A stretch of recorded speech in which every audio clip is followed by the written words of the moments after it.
Friends, good evening. Today we are going to learn about parts of speech. आज हम लोग parts of speech के बारे में पढ़ने वाले हैं।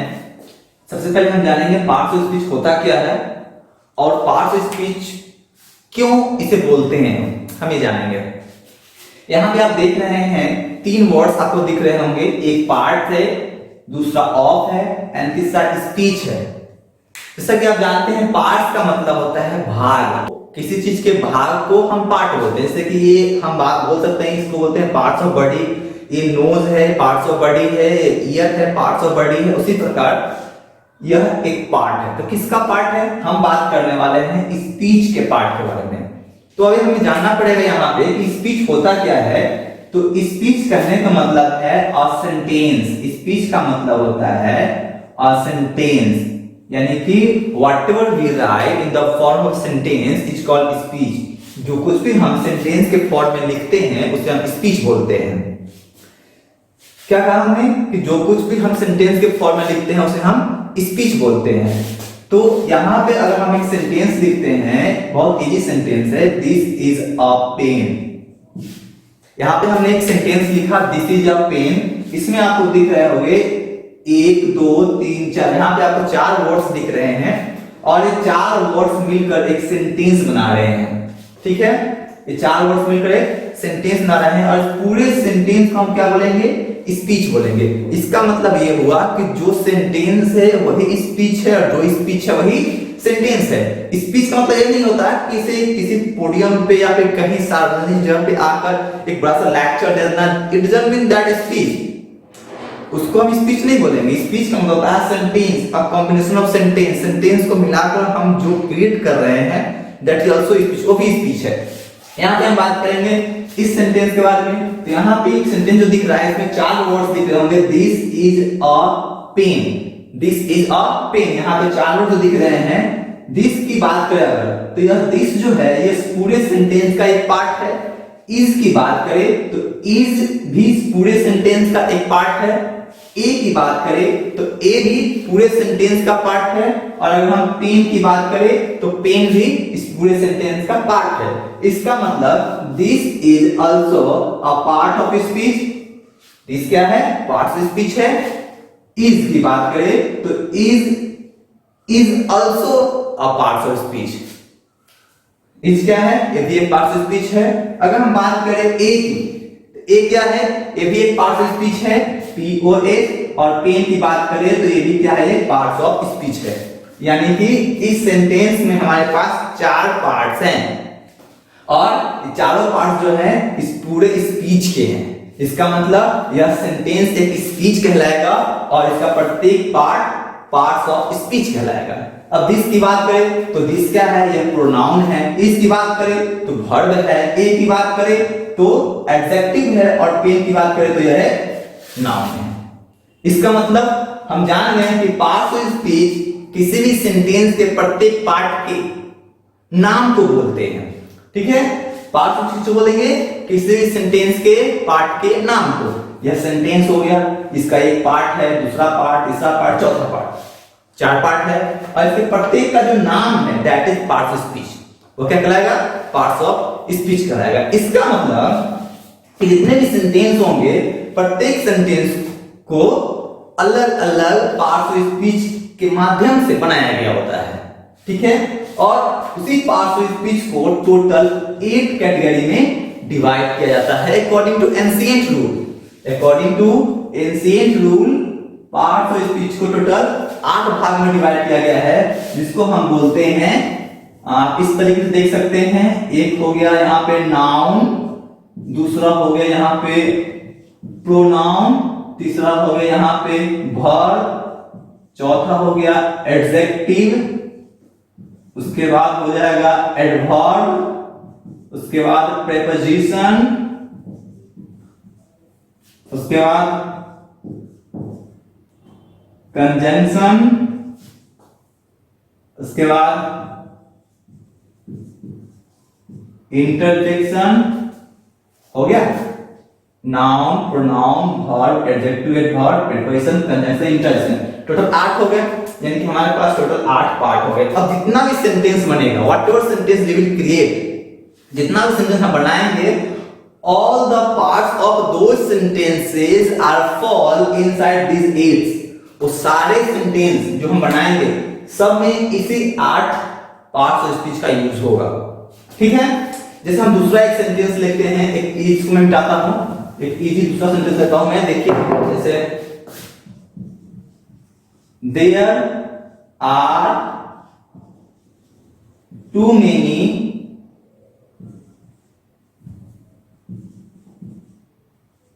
horses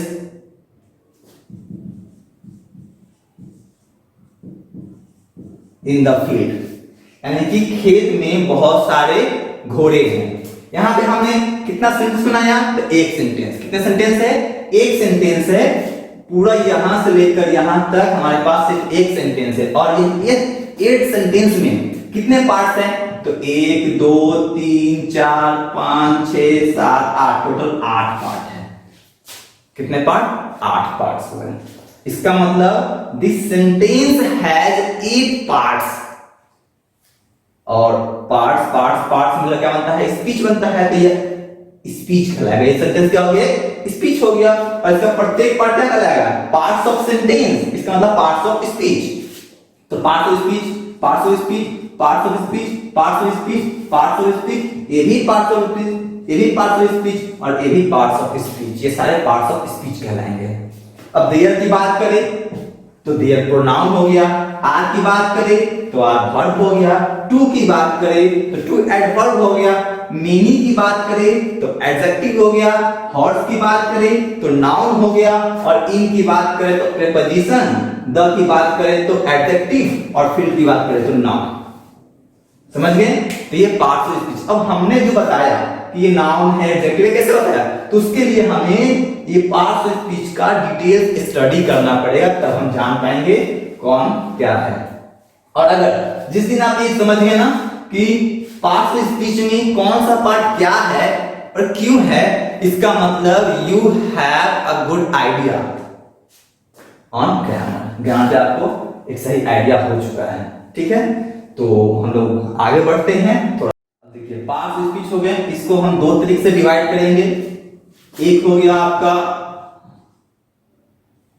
MODERN, modern classification, and दूसरा जो है एंशिएंट क्लासिफिकेशन। यानी कि एक मॉडर्न तरीके से ग्रामर में पार्ट्स ऑफ स्पीच को डिवाइड किया गया है, और एक पुराने यानी कि एंशिएंट तरीके से, ओल्ड तरीके से ग्रामर में पार्ट्स ऑफ स्पीच को डिवाइड किया गया है। तो जो मॉडर्न है इसको 2 तरीके से डिवाइड किया गया है पार्ट्स ऑफ स्पीच को। एक होता है इसमें इसको आप बोल सकते हैं फॉर्म क्लासेस, और दूसरा जो है उसको हम बोलेंगे STRUCTUR, स्ट्रक्चर वर्ड्स। 2 हो गया, form classes and structure word. और जो एंशिएंट क्लासिफिकेशन है इसमें टोटल 8, जो अभी मैंने यहां लिखा था, जो मैंने मिटा दिया। एक को बोलेंगे नाउन, प्रोनाउन, वर्ब, एडजेक्टिव, एक वर्ब, प्रीपोजिशन, कंजंक्शन, और लास्ट जो है इंटरजेक्शन है। ये 8 हो गए इधर, और इधर हो गए 2। तो इधर जो 2 आया, इसका मतलब ये नहीं जो इधर 8 है वो इसमें नहीं है, वो इसमें है। अब इस 8 को इस 2 में इन्वॉल्व किया गया है। इस 8 को इसको 2 में डाला गया। अब कैसे, तो हम बात करेंगे नाउन की, तो नाउन आ जाएगा आपका फॉर्म क्लासेस में। यहां हो गया आपका नाउन। प्रोनाउन की बात करें तो स्ट्रक्चर वर्ड में यहां आ गया प्रोनाउन। अब वर्ब की बात करें तो वर्ब को 2 भाग में बांट दिया गया। जो मॉडर्न तरीका है उसमें वर्ब को 2 भाग में बांट दिया गया। एक वैसे वर्ब जिसको ऑक्सिलरीज बोलते हैं, जिसको मॉडल बोलते हैं, और वैसे वर्ब जिसको हम जनरली वर्ब ही बोलते हैं। तो जो वर्ब है वो यहाँ पे आ जाएगा और इसका जो दूसरा पार्ट है ऑक्सिलरी वो इधर AUXILIARIES ऑक्सिलरी। एडजेक्टिव की बात करें तो इसको भी दो भाग में बांट दिया गया। अब तो यहाँ पे आ जाएगा हमारा एडजेक्टिव और इसका जो दूसरा पार्ट है उसको हम बोलते हैं डिटरमाइनर्स। इस सब के बारे में हम डिटेल्स में आगे पढ़ेंगे। एडवर्ब इसको भी दो भाग में बांट दिया गया। यहां पे आ गया आपका एडवर्ब ADVER एडवर्ब और यहां पे आ गया आपका इंटेंसिफायर। इसका नाम यहाँ पे इंटेंसिफायर दिया गया है। और ये जो तीन बच गया प्रीपोजिशन कंजंक्शन इंटरजेक्शन, इसको स्ट्रक्चर वर्ड में ही रखा गया है। तो यहाँ आ गया आपका प्रीपोजिशन, कंजंक्शन और इंटरजेक्शन। ये हो गया आपका इधर टोटल 7 और इधर टोटल हो गया आपका 4। यानी कि ये जो 8 कैटेगरी है पार्ट्स ऑफ स्पीच का, इसको मॉडर्न में टोटल 11 कैटेगरी में बांटा गया। इसमें और स्ट्रक्चर वर्ड्स में और भी अलग अलग वर्ड्स लाए गए हैं। तो ये पहले हम इतना जान लेते हैं, फिर आगे उस बारे में पढ़ेंगे। ठीक है, तो फिर आगे हम लोग स्टार्ट करते हैं। ये तो समझ में आ गया होगा। इसको अगर लिखना है तो लिख लीजिए आप लोग, 2 मिनट का पॉज दे रहा हूं मैं।